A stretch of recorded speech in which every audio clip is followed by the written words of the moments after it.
this video, we're going to look more at the role of P and Q when we draw the parabolas. And we know now that PQ represents a turning point of a parabola, and this is also where we will find a minimum or a maximum for the graph. And in this exercise, we're just going to deal with a little bit more complex parabolas, not just this simple ones like the video before. Again, I've drawn the graph of f, the green graph, which is y equal to x squared, and I call this my mother function. I can also write it in this form, y equal to ax minus b squared plus q. In this case, a is 1, my p is 0, and my q is 0. pq is 0, 0. F is concave up, and pq is 0, 0. And it has a minimum, cannot go beyond 0. So it has a minimum value of 0 at the origin. Let us compare the red graph to the mother function. First of all, if we look at the red graph, we see that the PQ value is here at C, and that is minus 1, minus 1. That is my PQ value. So algebraically, I can just plug that values in here. And then if I simplify, I get x plus 1 minus 1. Now in this case, it looks as if it has the same a value as the green one, but let us confirm that by substituting a point that lies on this red graph. Now we cannot use C again because it's already done there, but we can use one of the intercepts. So D is an intercept and 0, 0 is also intercept. I can use any of that. So if I plug D into this equation here, then I get a times my x is minus 2 plus 1 and minus 1, and my y value is 0. I've already typed it there. So if I simplify that, I get a minus 1. So I get a minus 1 is equal to 0. So in this case, my a is equal to 1. So if I now want to write down my equation of g of x, I get x plus 1 square minus 1. We do not normally write the 1 there. If there's nothing there, then we assume that that is 1. Graphically, we can see that this point here, O, at O is shifted 1 unit down and 1 unit to the left. So it's shifted 1 unit down and 1 unit to the left.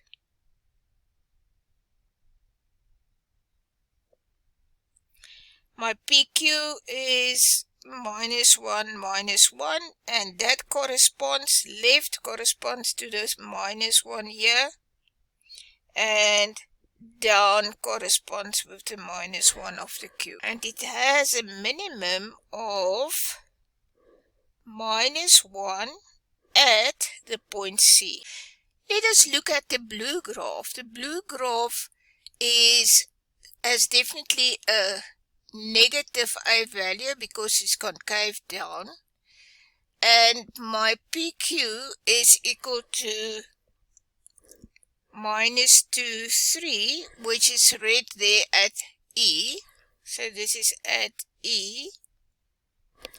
And if I now substitute those values into my equation, I get minus 2 there, and I get a plus 3 there. So if I simplify it, I get x plus 2 plus 3. I do not know what the value of a is, but I know the point D is on the blue graph. Is that true?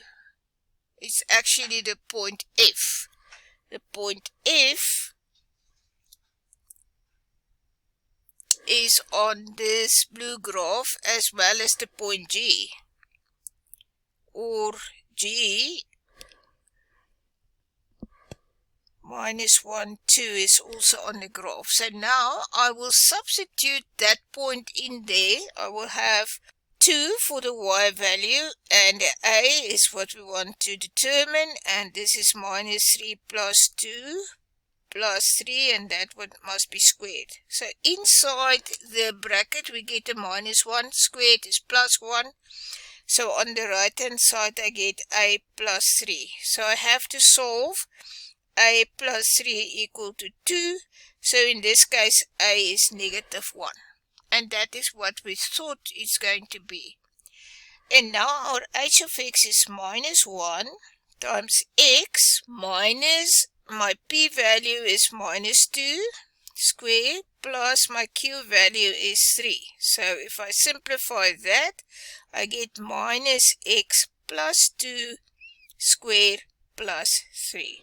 Graphically, the blue graph is f reflected about the y-axis to get minus x squared, then shifted 2 units left and 3 units up. Doesn't matter if we first say 3 units up, 3 units up, 2 units left, doesn't matter. And it's concave down, and again our PQ is just the values minus 2, 3, and it has a maximum now of 3. Remember, a maximum is a y value, and that happens at the point E. There at the point E. So that is what we also want to use when we find the range of the parabola. Now K is this grey graph here, so this is K.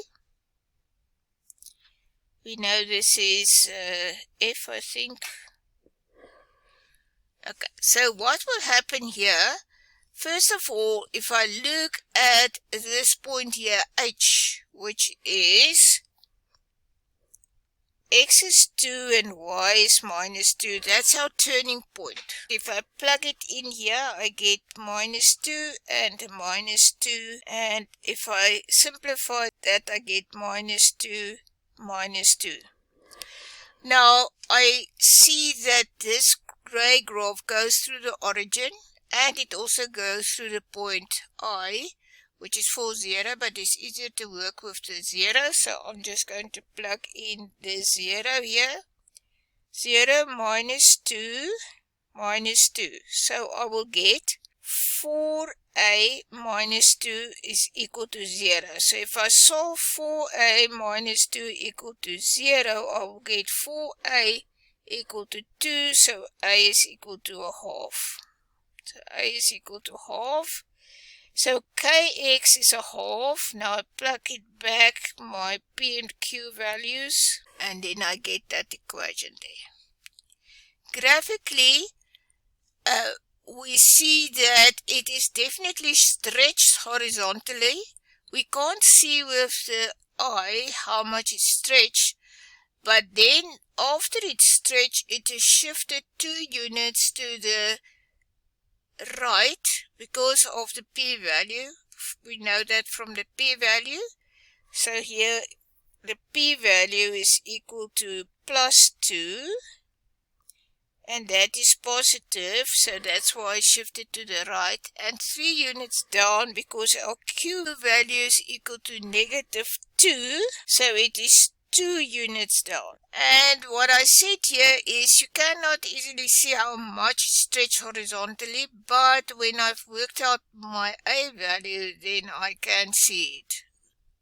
It is possible, if you look at that value there, then you can more or less, but you cannot be sure. But what we do know is it's concave up because we have a positive a value. It's concave up. There's my turning point, and I have a minimum value because it's concave up.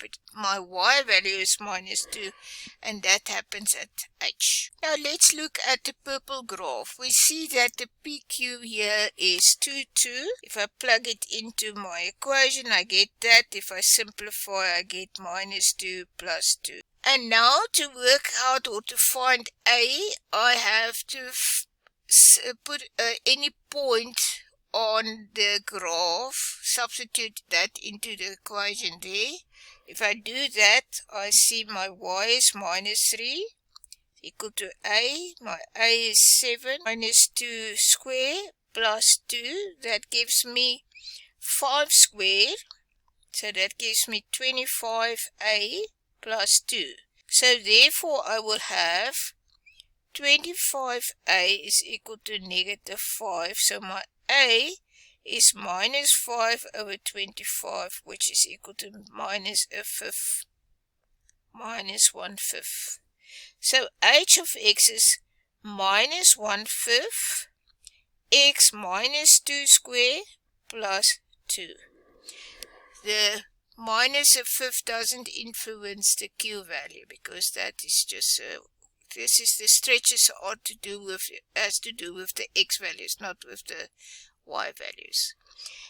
Graphically, we see k is the purple graph, and that is f reflected about the x-axis to get y equal to minus x squared. Then it stretched horizontally, then it shifted 2 units to the right and 2. So from there we shifted 2 units to the right and 2 units up. Q is concave down, PQ is 2, 2, and it has a maximum of 2 at J.